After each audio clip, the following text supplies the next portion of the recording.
le damos la bienvenida a Martín Doinarja. Con un fuerte aplauso.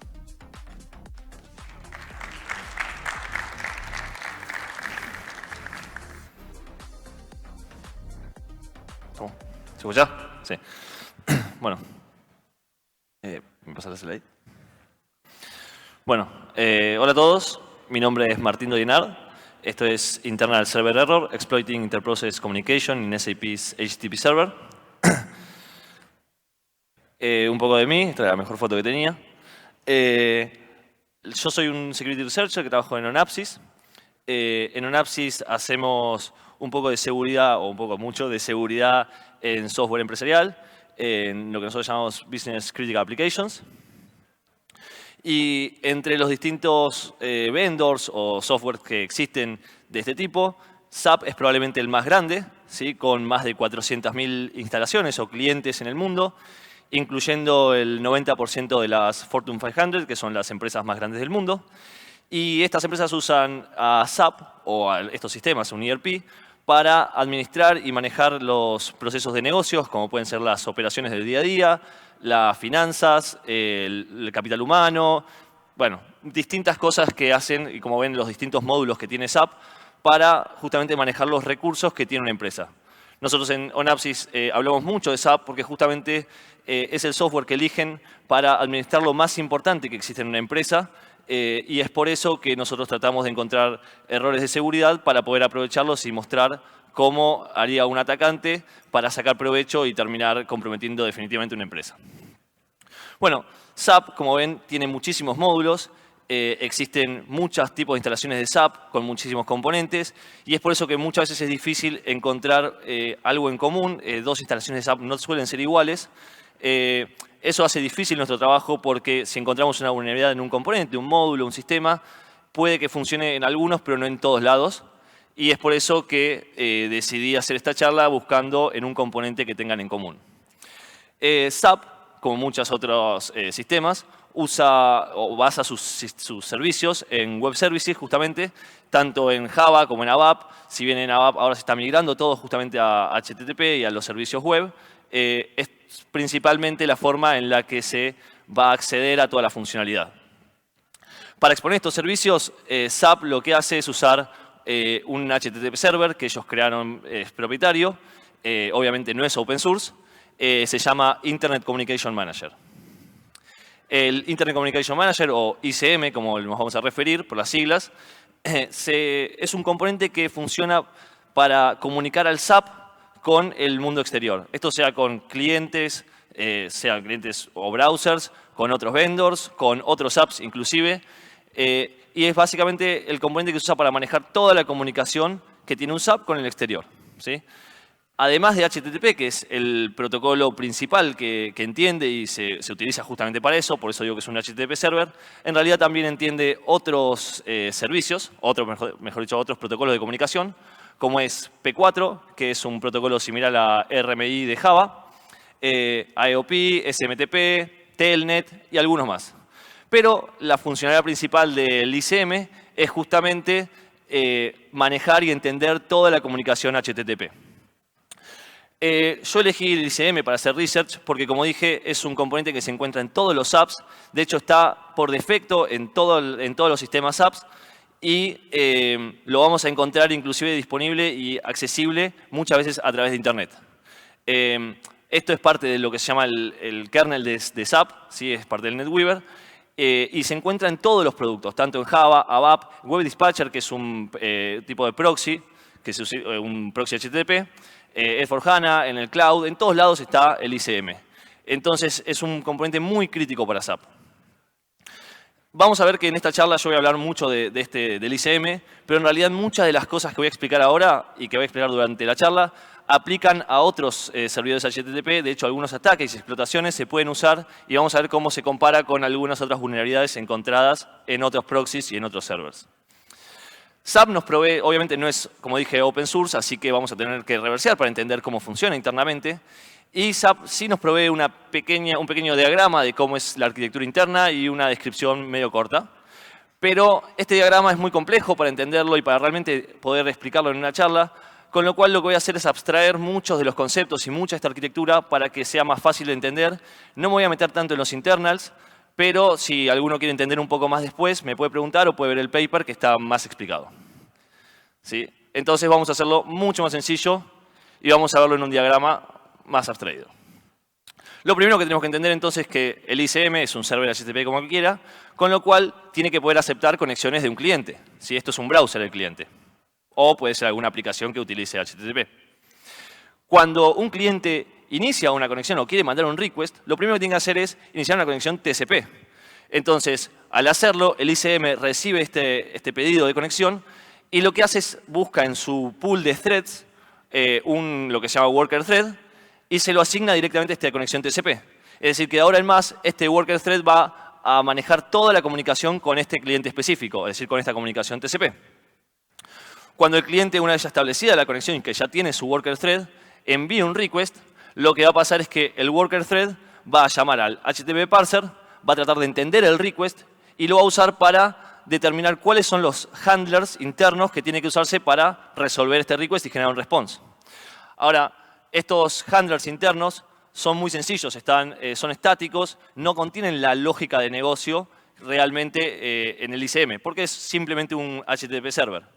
Entonces, lo primero que va a hacer es tratar de resolverlo con eso, pero en la mayoría de los casos no va a ser posible.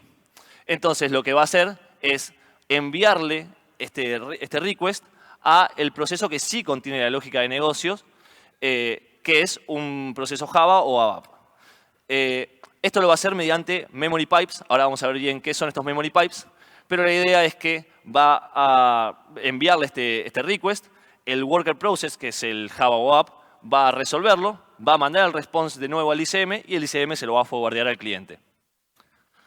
Van a ver que los diagramas que uso son todos con circulitos y cuadraditos. Esto es para que sea más sencillo de entender. No hay muchos gráficos, pero creo que es la forma más sencilla de comprender cómo funciona internamente el ICM.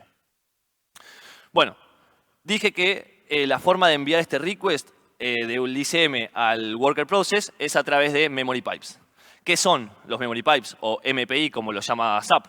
Bueno, son en sí una interfaz o framework o API como quieran llamarle, que lo que hace es justamente encargarse de todo el intercambio de datos entre el ICM y otro proceso.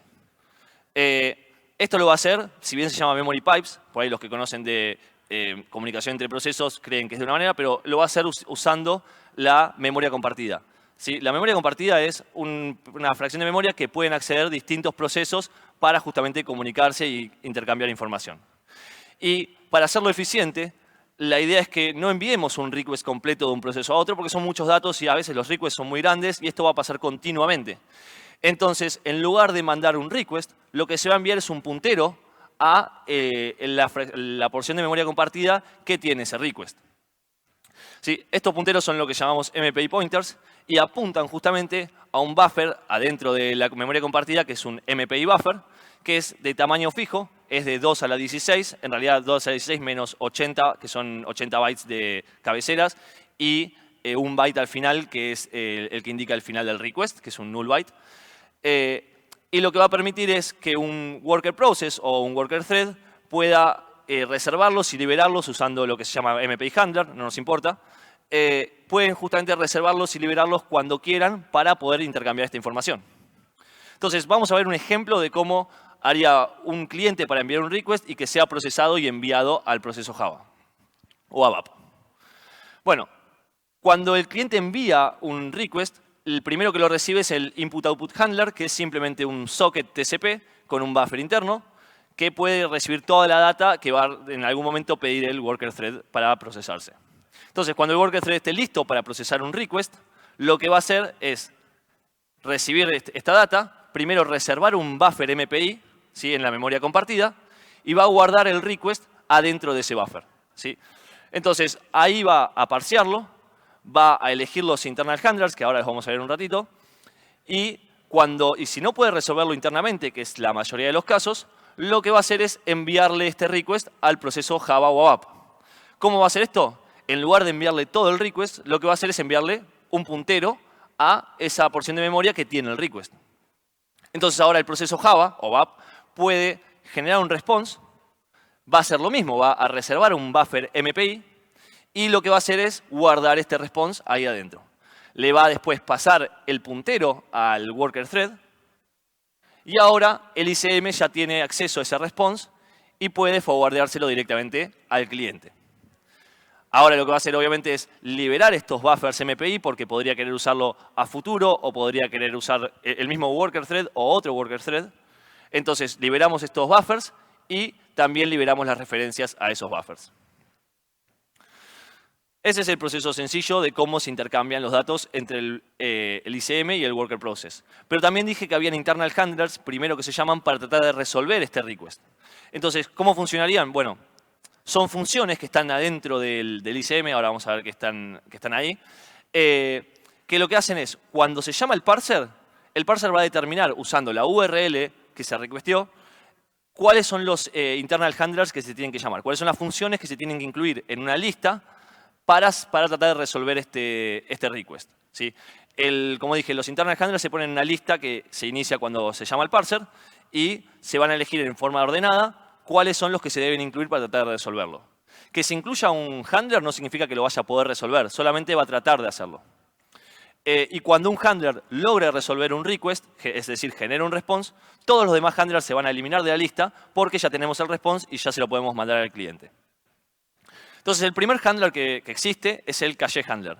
Está por defecto, siempre se va a incluir en la lista, no importa cuál sea la URL, después que pueda resolverlo o no es otra cosa, pero lo que va a hacer, como pueden imaginarse, es buscar en la memoria de la cache y ver si existe un objeto guardado para ese recurso solicitado. Además, tenemos el admin y el authentication handler. Son dos handlers que están por defecto, siempre están, pero solamente son incluidos si el prefijo del URL coincide con algún prefijo establecido. En el caso del admin handler es /sub/admin, ¿sí? Si empieza con eso la URL, se va a incluir. En caso del authentication handler, hay algunos valores hardcodeados y se pueden setear otros para comparar con la URL y determinar si se tienen que incluir o no. Después tenemos el modification, file access y redirect handler. Los tres no están por defecto, se tienen que setear previamente en un configuration file antes de iniciar el SAP.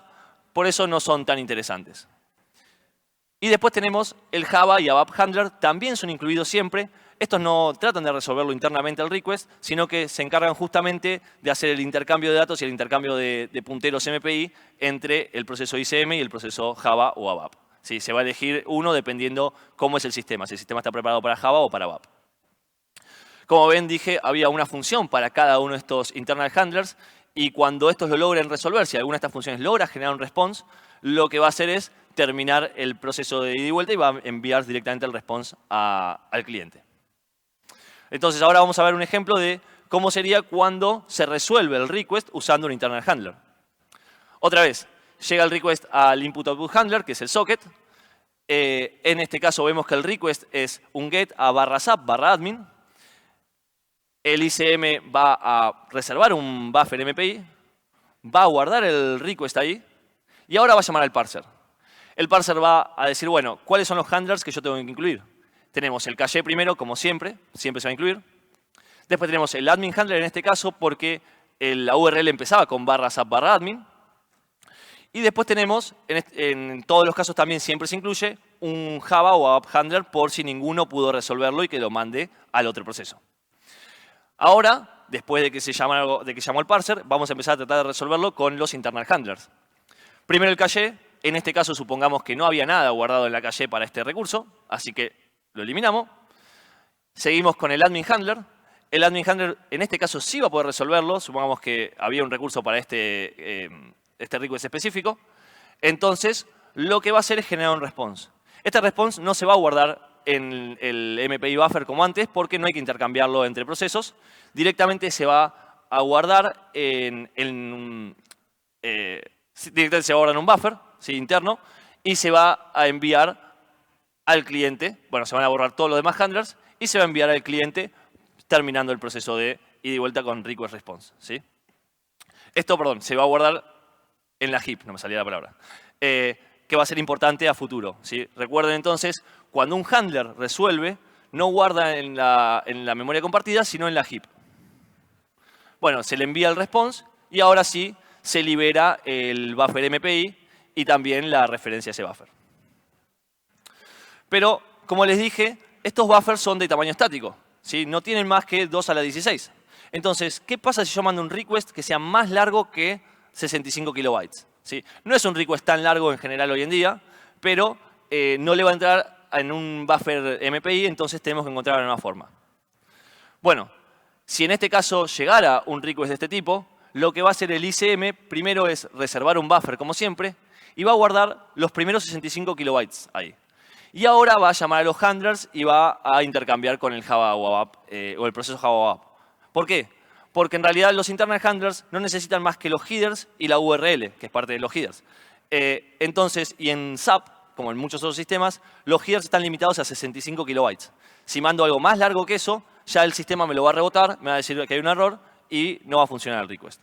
Pero entonces, lo que va a hacer es guardar los primeros 65 kilobytes y cuando ningún internal handler lo pueda resolver, supongamos, lo que va a pasar es, como el Java Web App, el proceso Java Web App sí va a necesitar el body, va a necesitar todo el resto del request, ahora sí, el worker thread va a reservar cuantos buffers necesite, en este caso era uno solo, pero podrían ser todos los que quiera, va a guardar el resto del request ahí y le va a mandar todos los punteros al proceso Java Web App. Ahora se va a generar un response, como siempre, se va a guardar en la memoria compartida, reservando un buffer, se va a enviar este puntero al worker thread y ahora el worker thread puede forwardear el response al cliente y terminar el proceso. Pero en el caso anterior, cuando liberamos los buffers, los liberábamos de a uno. ¿Por qué? Porque teníamos un buffer para un request y un buffer para un response. Ahora, como hay varios y no podemos saber exactamente cuántos, lo que se va a hacer es llamar a una función que se llama MPI Free All Buffers, ¿sí? Que lo que va a hacer es, justamente como es el nombre, liberar todos los buffers asociados al worker thread. ¿Sí? Y ahora sí se van a liberar las referencias. Después el MPI buffer no libera referencias, con lo cual lo tiene que hacer a mano después de esto.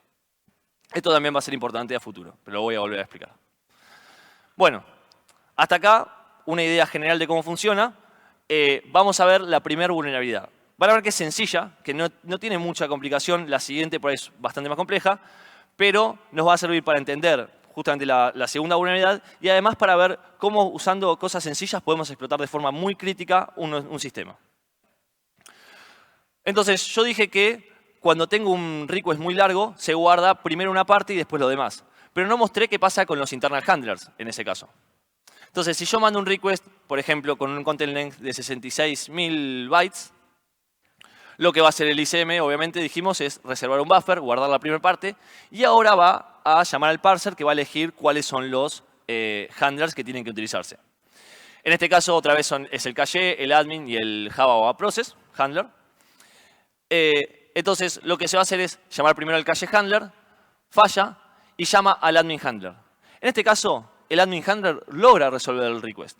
Entonces, genera el response, y este response se forwardea al cliente. Pero hay un problema acá, y es que en realidad los internal handlers no esperan poder resolver un request largo, es decir, un request de más de 65 kilobytes. ¿Por qué? Porque un internal handler, en teoría, debería resolver requests que solamente contengan headers, es decir, que entren en un buffer. Esto no lo pensaron cuando lo desarrollaron probablemente, que podía llegar a... Porque es decir, la aplicación SAP nunca va a mandar un request de tipo, pero que alguien podría maliciosamente enviar un request largo que sí se ha resuelto internamente. Entonces, cuando se genera el response, el ICM va a pensar que se terminó el ciclo de request response, justamente, y va a liberar el buffer, va a liberar a los handlers y va a decir que se terminó, que ya no tiene nada más para procesar. Y ahora va a esperar un nuevo request. Pero ¿qué pasa? En el socket habían más datos, con lo cual se los va a mandar al worker thread, pero va a volver a reservar un buffer y va a guardarlo ahí y va a empezar a procesarlo como si fuera un nuevo request. Pero ¿qué pasa? Esto no era un nuevo request. Esto era el body del request anterior. Con lo cual pude separar un request en el backend y hacer que se separe y justamente se procese como dos. Para los que saben un poco de sincronización y de smuggling, esto se puede explotar justamente con HTTP Smuggling, que es una de las técnicas que yo he trabajado en los últimos años. Entonces, lo ideal sería que todos sepan qué es HTTP Smuggling al día de hoy. ¿Sí? Es una vulnerabilidad que se ha estado usando mucho, una explotación que se ha estado usando mucho en estos años, pero voy a hacer una breve explicación rápida de cómo funcionaría. Lo primero a decir es, nosotros, el ataque sería el request que vemos acá en pantalla, ¿sí? A la derecha abajo. Es un request muy sencillo, es un get a subadmin public default con un host header y un content length que machea con el largo del request. ¿Sí? Acá hay un montón de as, deberían haberlas. Machea con este length, es decir, no hay nada raro. Cualquier proxy que vea este request va a decir, es un request común, forwardealo como 1, no hay nada. Pero ¿qué pasa? Porque justamente es compliant con la RFC. La RFC no dice que esto es un error. Si vos le preguntás a la RFC de HTTP, esto es un request común. Cuando llega al backend, ¿sí? Entonces vemos en la imagen abajo, el atacante envía este paquete y el proxy lo forwardea como 1. Cuando llega al backend, esto va a ser separado, ¿sí? ¿Por qué? Porque tenemos la vulnerabilidad que acabo de explicar. Este es un request largo que va a ser resuelto por subadmin, por el admin handler. Entonces, la primera parte va a ser resuelta, se va a generar un response y se va a enviar de nuevo al atacante. Pero va a quedar un pedazo más. Justamente en el backend. El backend recibió un get smuggle con un host header a subsystem, está bien, y quedó incompleto. Entonces está esperando más data para terminar este request, ¿sí? ¿Qué pasa? Cuando un cliente envíe un request, ahora lo que pueden ver es, ¿por qué funciona esto? Porque si bien el atacante y el cliente usan distintas conexiones, que es lo lógico para conectarse al proxy, el proxy reusa la conexión TCP. Esta es la base de lo que sería la desincronización HTTP. Como en HTTP 1.1 se permiten las conexiones persistentes, vamos a persistir para no tener que abrir y cerrar muchas veces la conexión TCP. El proxy va a usar la misma conexión y va a enviarlo por acá, con lo cual va a llegar al backend pensando que es más datos del mismo cliente. Los va a pegar justamente abajo de este request que nosotros inyectamos, la parte roja, y el backend lo va a procesar como si todo esto fuera un solo request. Es decir, pudimos modificar el request de la víctima y generar un response distinto que lo controlaríamos nosotros. Además, fíjense que podemos usar los headers de la víctima. En este caso, por ahí, podríamos hasta usar headers como las cookies y cosas así para mejorar nuestro ataque y conseguir cierta información o funcionalidades que están prohibidas para alguien que no está autenticado. Bueno, esa es la idea básica de este ataque, de lo que vamos a hacer y cómo vamos a usar la vulnerabilidad.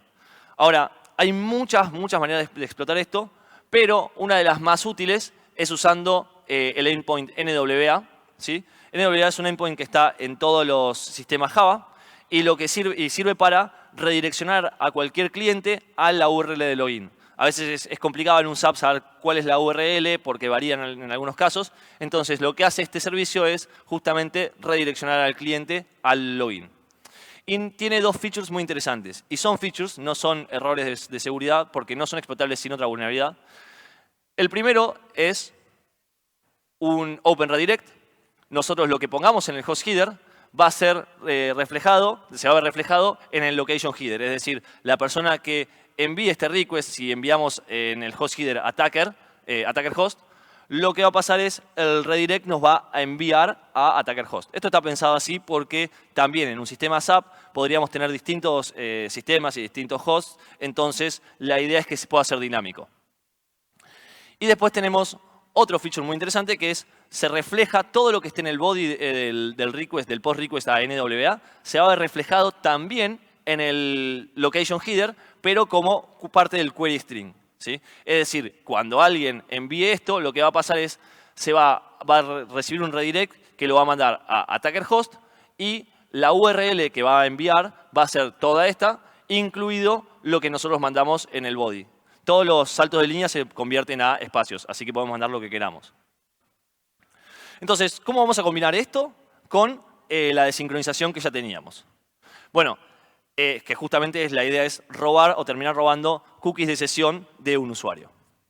Entonces, la idea principal es, el atacante va a mandar un payload, ¿sí? Que lo vemos acá en pantalla. El payload, como dijimos, es un get a subadmin. Podría ser también algo que resuelva otro internal handler. En este caso vamos a trabajar solo con admin. No hace falta autenticación, como verán, para usar esto. Que después funcione o no funcione, o nos dé un response bueno o no, es indistinto. Ya lo trabajó el handler. Esto se va a enviar, el proxy lo va a forwardear como 1, pero cuando llegue al backend va a ser separado. La primera parte va a generar un response, ¿sí? Que va a ser enviado al atacante, y la segunda parte, que lo que inyectamos en este caso es un post a NWA, con el host header siendo evil.com, es un servidor que controlaría el atacante, y un content length de 100. Es decir, este request no está completo porque le faltan 100 bytes de body. Entonces, el ICM va a generar el response, el primer response que generó el handler, se lo va a enviar al atacante, ¿sí? El atacante ya tiene esto, no necesita más, y dejó inyectado un prefijo para el próximo request. Entonces ahora el ICM va a quedar esperando a más data, en realidad 100 bytes, para poder completar este request y generar un response. Cuando venga una víctima y envíe su request, ¿sí? En este caso un get, que como vemos es un get al sistema SAP, con las cookies de sesión, ¿sí? Estas son MySAP SSO, lo que va a hacer es, el ICM va a pegar esto abajo del request y va a usar los primeros 100 bytes como parte del request que nosotros inyectamos. ¿Y qué le va a devolver a la víctima? Bueno, recordemos, la respuesta de NWA es un redirect. ¿A dónde? A evil.com. ¿Y con qué? Con los primeros 100 bytes de la víctima pegadas o reflejadas en el query string de la URL. Entonces, esto es lo que vería la víctima cuando recibe el response, ¿sí? Recibe un redirect. Como bien dije, a evil.com con el query string conteniendo la cookie de sesión. ¿Qué pasa? Cuando un browser recibe un redirect, justamente lo que hace es redirigirse al host que le dijeron. Entonces ahora la víctima va a enviar un nuevo request a evil.com, un server controlado por el atacante, con una URL que contiene su cookie de sesión. Entonces ahora el atacante recibiría la cookie de sesión y podríamos usar justamente la sesión de la víctima para hacer lo que queramos en ese SAP.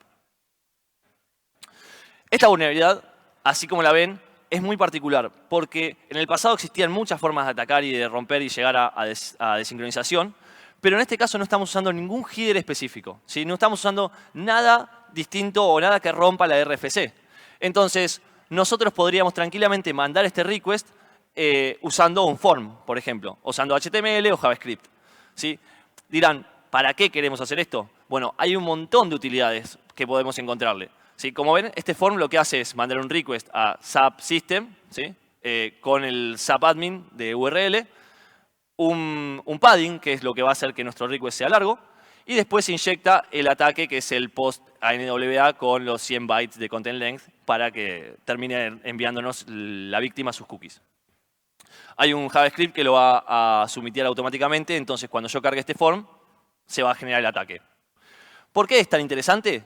Bueno, por un lado, porque yo ahora no necesito que el atacante envíe este ataque, ¿sí? Esto era muy difícil en otros casos. Pero ahora yo, por ejemplo, podría, si no tengo acceso al SAP, que es algo que podría ser común, supongamos tengo un SAP que está atrás de una VPN, yo como atacante no puedo acceder a esto. Pero sí lo que puedo hacer es usar un poco de ingeniería social, muy sencilla, para poner en un server este form, y si alguien entra, que tenga acceso a ese SAP, va a estar mandando el ataque por nosotros, entonces vamos a convertir a la víctima en atacante. Además, esto se puede usar también para desincronizar a la víctima directamente al browser de la víctima con el server. Es decir, no hace falta usar un proxy, algo que es muy nuevo en desincronización HTTP. Eso le llamamos Client Desync. Es algo que se presentó en Black Hat y DEFCON este año y da un montón de nuevas alternativas para atacar a los distintos servers. Un ejemplo de cómo usar esto también existe en una vulnerabilidad que se encontró el año pasado en HAProxy, que era un integer overflow y que básicamente permitía algo similar. No estábamos usando headers que rompan la RFC, sí algunos headers custom, con lo cual usando DNS rebinding podríamos de una forma muy sencilla generar el mismo ataque. Entonces, otra vez, además de todo esto, lo que puedo hacer yo es hacer una botnet. ¿Por qué? Porque recordemos que la víctima le había mandado un request a evil.com con sus cookies, ¿sí? Hasta acá todo bien. Pero ¿qué pasa si el server evil.com le envía este form malicioso que vimos recién, a la víctima? Bueno, el browser de la víctima va a cargar ese form y va a mandar un request de nuevo. Ese request justamente es un payload que manda un request que va a ser resuelto por el handler y deja el ataque de nuevo. Es decir, que con un solo ataque nosotros vamos a hacer que esto se persista porque cada víctima que llegue y que mande un request al SAP va a ser redirigido al evil.com, evil.com le va a mandar este form y va a volver a mandar el ataque. La próxima víctima va a hacer lo mismo y así sucesivamente. Y esto nunca va a terminar. Bueno, vamos a ver una pequeña demo de esto.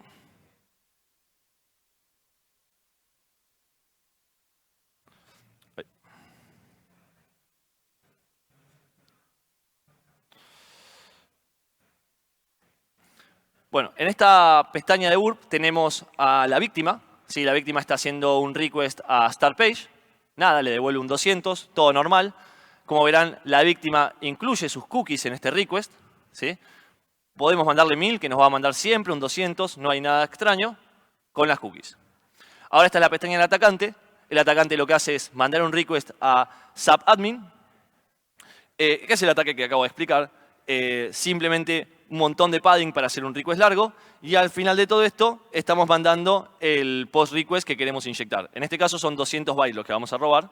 ¿Sí? Y lo estamos redirigiendo a malicious domain, que es un host que yo controlo como atacante. Mando esto, ya no me importa, me devuelve un 200 del admin, no me importa mucho eso. Pero lo que sí me importa es que ahora cuando la víctima manda un request, en vez de recibir un 200, el mismo request recibe un 302. ¿Por qué? Porque justamente se pegó al prefijo que nosotros hemos inyectado. Y como ven, lo que se manda, lo que recibe es un redirect a malicious domain y con sus 200 bytes de query. Ahora, si seguimos el redirect, lo que vemos es que se manda este request, ¿sí? Pensando que es el login, ¿a dónde? A malicious domain con los 200 bytes de request, que esto incluye las cookies de sesión. Y como ven, el response de este servidor es justamente un formulario que va a persistir y mantener el ataque vivo.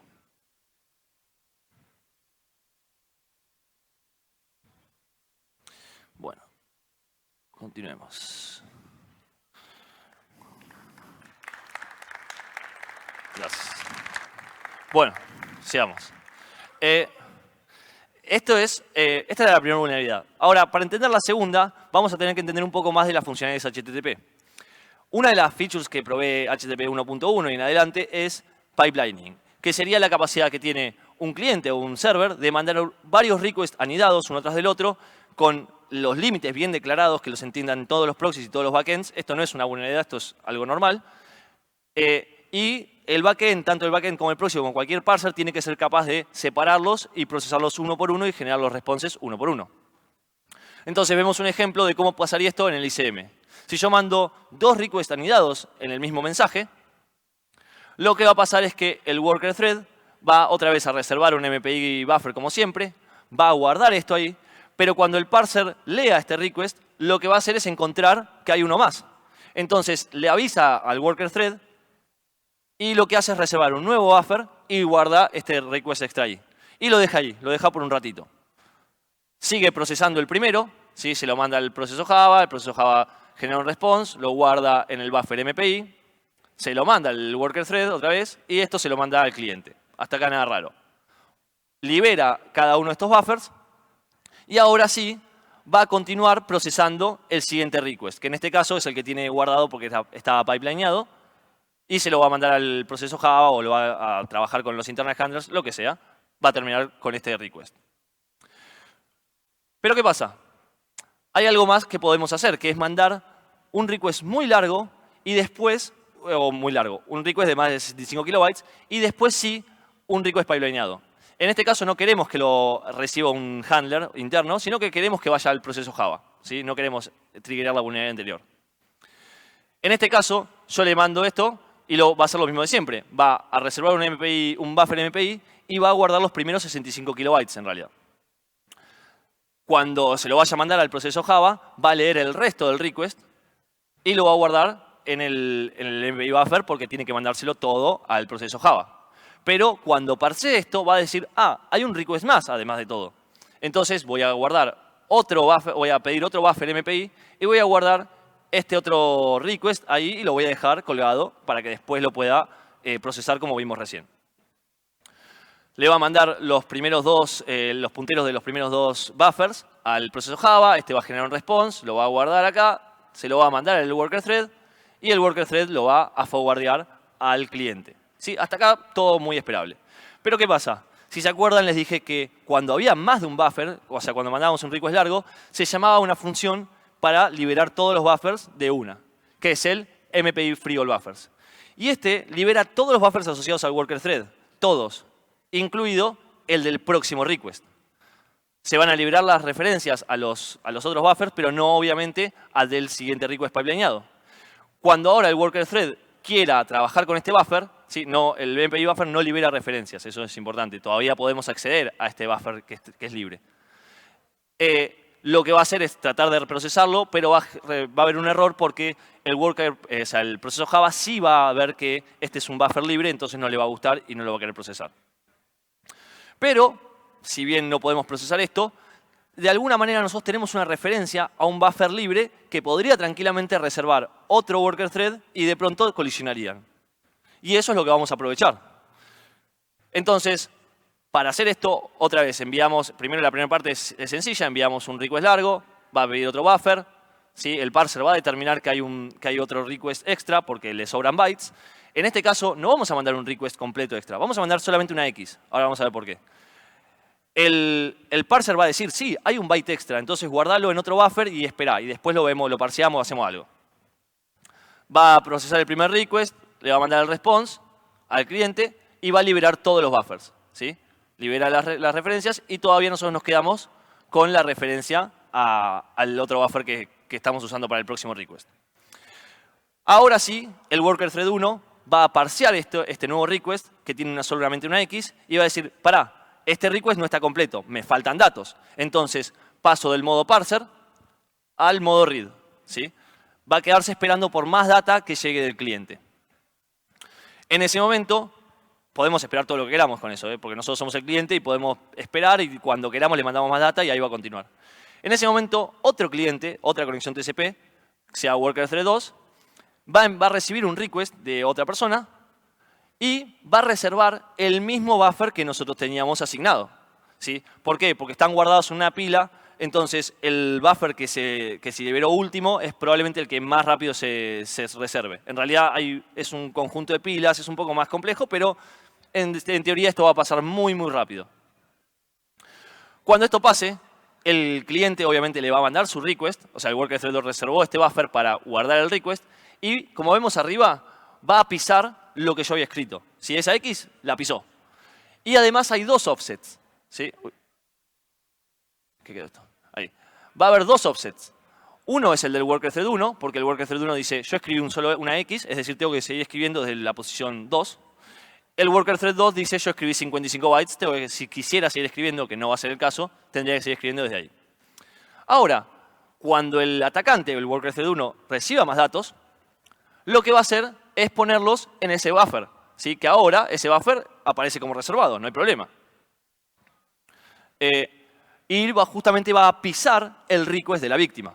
Entonces nosotros podemos pisar y modificar el request como queramos desde el primer byte. No podemos modificar la G primera, pero eso es muy sencillo, no molesta realmente para nada en los ataques que queremos generar.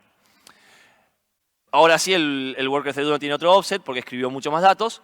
Y cuando el worker thread 2, que es la víctima, le mande este request al proceso Java y le mande el puntero, el proceso Java va a generar un response, pero sobre el request modificado. Es decir, nosotros podemos temperear lo que queramos y en definitiva podemos hacer los mismos ataques que vimos en el ejemplo anterior, en el smuggling. Podemos cambiar el request, en este caso tenemos mucho más control, podemos cambiar lo que queramos y en definitiva terminar explotando esto para obtener cookies. Por ejemplo, podríamos mandar el mismo ataque de NWA y que pase lo mismo. ¿Sí? El proceso Java obviamente va a reservar un buffer, va a poner el response ahí, se lo va a mandar al worker thread 2 y el worker thread 2 va a mandárselo al cliente. ¿Sí? Entonces podemos ejecutar un cross-site scripting, cualquier cosa de esta manera. Muy lindo, ¿sí? Pero tenemos más o menos lo mismo que antes. Entonces, queríamos un poco más. ¿Y cómo puede ser esto? En principio, lo más interesante para poder hacer un ataque más complejo es entender que los buffers MPI no son exclusivamente de request o response, sino que son de multipropósito. Es decir, yo puedo poner el mismo buffer, un request, un response, que nadie se va a enterar, porque el MPI handler no diferencia. Entonces, síganme en este ejemplo que sería, supongamos que yo, en el worker thread 1, en el atacante, hice todo lo mismo que antes, ¿sí? Mandé un request que estaría por acá, imaginemos que hay más memoria compartida, y lo está procesando ahora. ¿Sí? Está procesando el primer request, todavía tiene una referencia a este. Ahora llega un request de una víctima, y la víctima obviamente va a tener que reservar otro buffer porque este todavía está reservado, todavía no liberó con el ataque anterior. Lo reserva, guarda el request, ¿sí? Y ahora sí, en el caso del worker thread 1, estaba procesando, terminó de procesar el primer request, ¿sí? El request largo, y liberó todos los buffers que tenía asociados. incluido el que tenemos referencia nosotros, que tenía la X. ¿Y qué es lo interesante? Que ahora cuando el worker thread 2 hable con el proceso Java y el proceso Java genere un response, ahora el proceso Java lo que va a hacer es guardarlo en el buffer que nosotros teníamos robado. Es decir, nosotros estábamos con un buffer de request que habíamos hijackeado, pero justamente el response del segundo proceso se está guardando ahí. ¿Sí? Entonces, como ven en el buffer, nosotros todavía escribimos en el 1, pero ahora no hay un request, hay un response. ¿Y qué pasa? Si nosotros ahora, como atacante, esto se guarda todo, como atacante enviáramos más datos justo en este momento, es un poco jugar con el tiempo también, va a requerir algunos intentos, pero se consigue bastante rápido.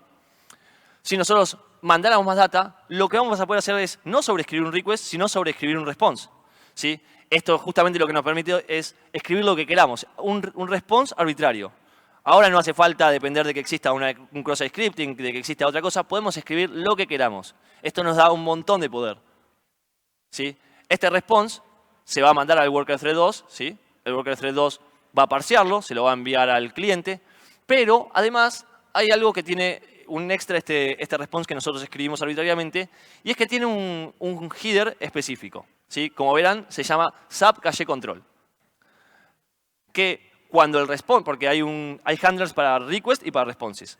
Cuando el cache handler de response vea esto, lo va a comparar con un string hardcodeado que hay en el ICM, que justamente se utiliza para saber si tiene que cachearse o no, si esto tiene que guardarse en la cache.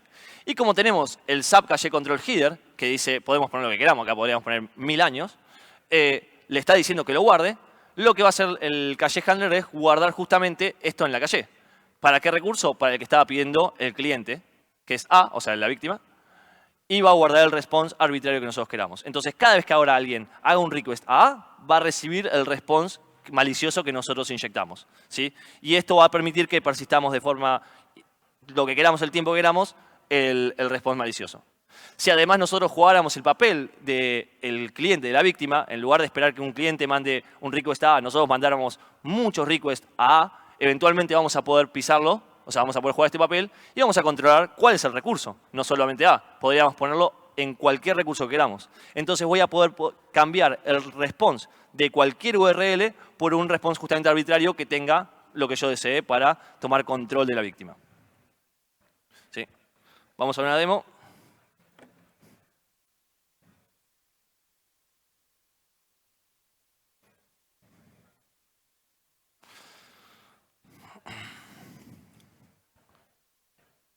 Bueno, en este caso estamos viendo cómo sería un request a la página inicial de un SAP. ¿Sí? Como vemos, hacemos un request a Start Page y nos da el response que esperaríamos. Nada raro. Pero ahora vamos a usar nuestro script, que lo que va a hacer es tratar de forzar la modificación del response y guardarlo en la cache. Como ven, el script lo que hace es, trata primero de robar un buffer MPI, de hacer un hijacking, como vimos en el ataque. Después manda muchos requests a Start Page para tratar de pisar el response de eso. Y finalmente va a verificar si el response de Start Page se quedó modificado o no. ¿Sí? Esto va a intentar un par de veces, porque justamente, como dije, no es algo determinístico, no es algo tan lineal, pero bastante rápido se consigue. De hecho, esto es un caso común, no es que elegí el mejor.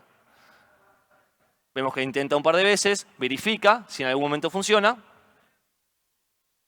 y eventualmente funcionó. Eventualmente modificó la respuesta de Start Page. Entonces ahora, cuando nosotros o cuando cualquier cliente, cualquier persona vaya al SAP y trate de abrir la página de Start Page, no va a recibir lo que estábamos viendo, sino un cross-site scripting, y además vamos a mostrar que podemos escribir lo que queramos en el response que vemos ahí.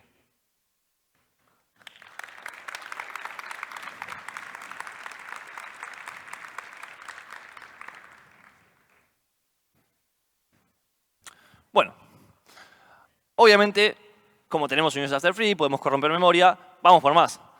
Vamos a tratar de realmente ejecutar código, que sería lo más interesante y lo que mucha gente buscaría en un servidor HTTP. Para hacer esto es un poquito más complejo, pero se puede hacer. ¿Cuál es la idea?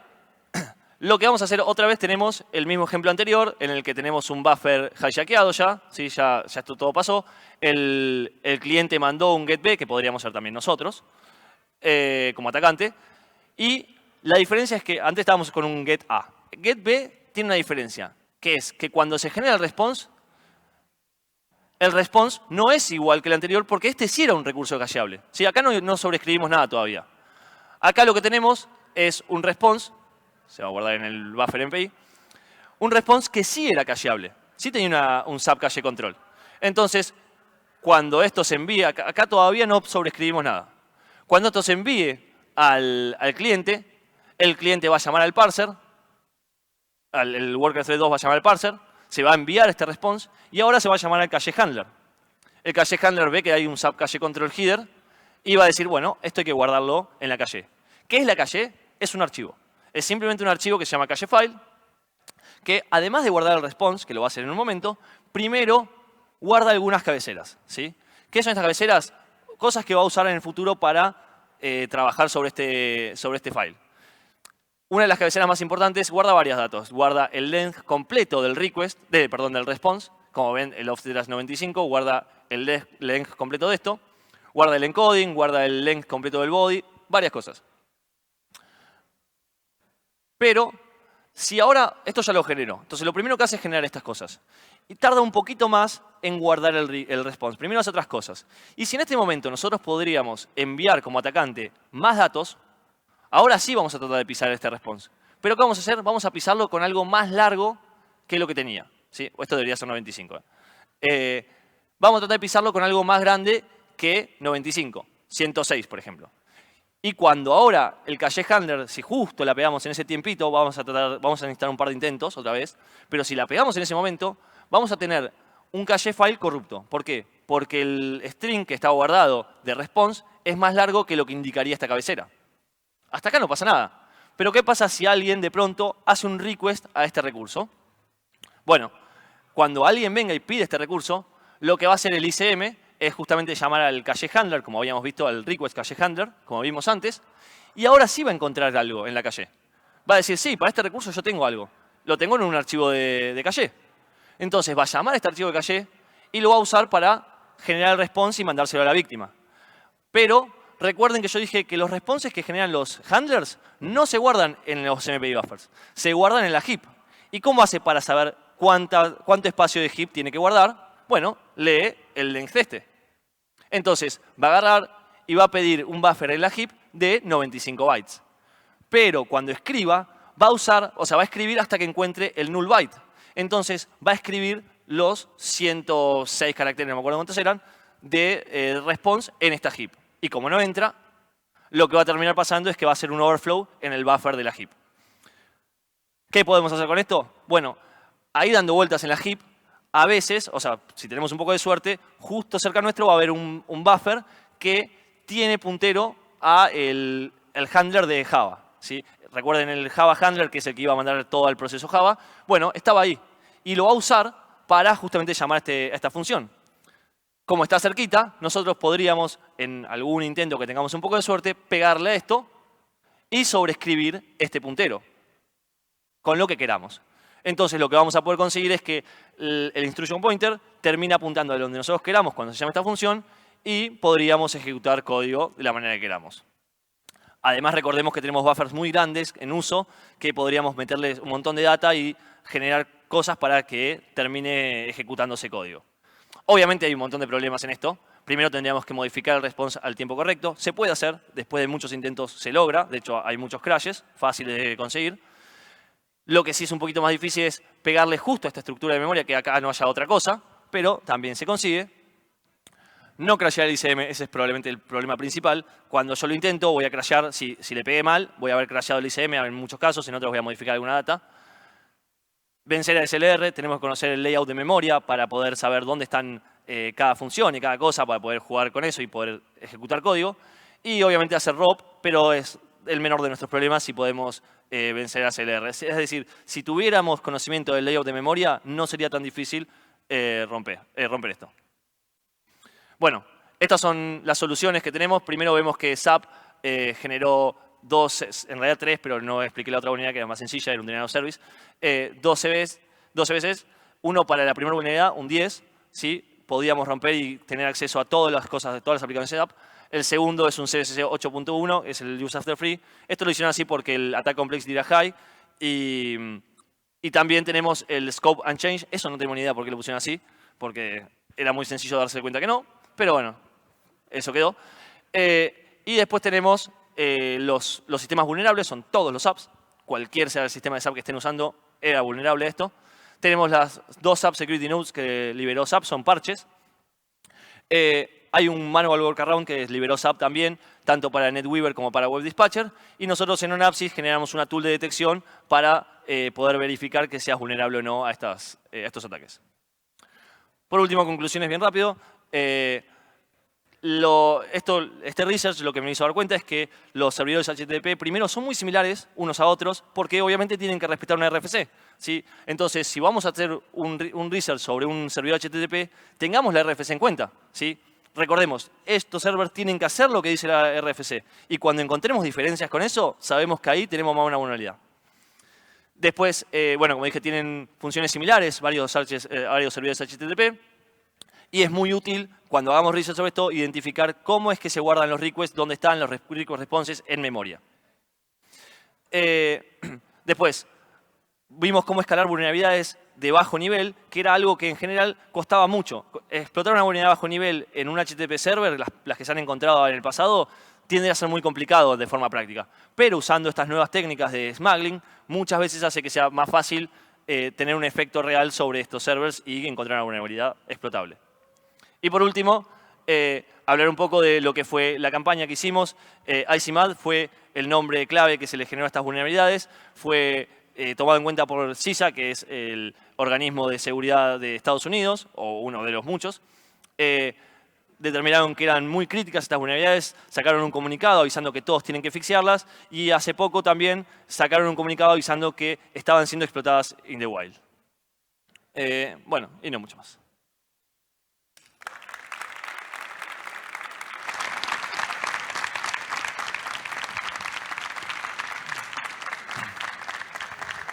Cualquier pregunta me la pueden hacer después o en Twitter o lean el paper. Perfecto. A continuación vamos a recibir a Octavio Gianatiempo.